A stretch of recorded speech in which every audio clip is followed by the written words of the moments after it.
I'm Carrie Prince. And I'm Elijah Sieber. And we are here from Apollo Career Center, and this morning we are going to make an asparagus tart. So he's going to start by zesting some lemon and then putting the cheeses into a bowl with some egg, which we'll talk about. This is a puff pastry. You get them out of the freezer section. I've let that slack out.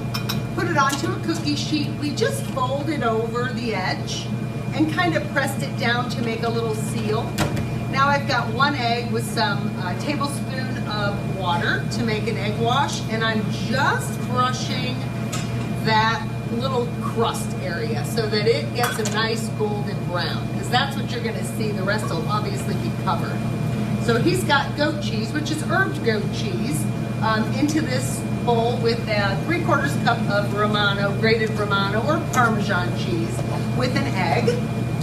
So then he's going to squeeze 1 tablespoon, which is about half of a lemon, into that mixture. So you're just going to try to like almost mash that cheese and combine that together. Then that cheese mixture gets spread onto this crust. So let's talk about asparagus. It's very seasonal. You're going to find it all over right now.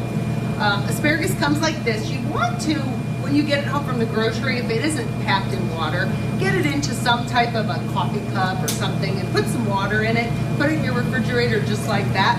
You can cover this with plastic wrap. It'll last like 4 to 5 days in your refrigerator before you start to use it. To trim asparagus,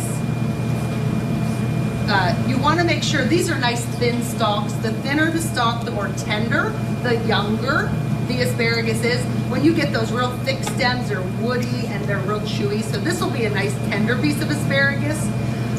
This will kind of show you where to break it. It's going to naturally split.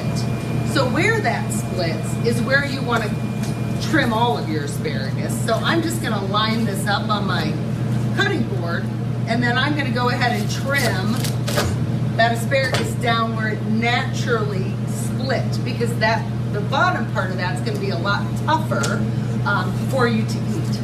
So this 1 pound of asparagus, I'm going to toss in, I've got a teaspoon of olive oil here, so that will get tossed in the olive oil. How you doing with that? That's fine. If you want to use that rubber scraper and see if you can mash it just a little bit, and then, yeah, there you go. And then we're going to spread it pretty gently onto this, because we don't want to rip this the crust. But even if it's a little crumbly, that's okay. It's going to, as that cheese melts, it will definitely smooth out. Yeah, why don't you stick it all on there, and then we'll just see how we can move it around a little bit. Yes, ma'am. All right, so he's got his cheese mixture. We'll just kind of push this to the sides there. Yeah, it smells really good. That herbed goat cheese. I love goat cheese. It's got a little bit of a zingier texture, goat milk does, than cow's milk. Make sure we get some here in that center. All right, so I've got my asparagus here. I'm just tossing this in some olive oil. Now you can do this any way that you want. We just want to make sure that we're lining this asparagus up on top of the goat cheese mixture. And you may need to trim it a little bit more. And then once this is all lined up and you've got your pound of asparagus on this, you're going to pop this in the oven, 400 degrees, for about 30 minutes. So this is our asparagus tart. Come out of the oven about 30 minutes at 400. He is sprinkling that lemon zest onto it. I kind of wanted to show it here a little bit before we cut into it. That's good. So here you've got that roasted asparagus, the nice brown crust. It smells very fresh with the lemon. So go ahead, Eli, go ahead and cut that up.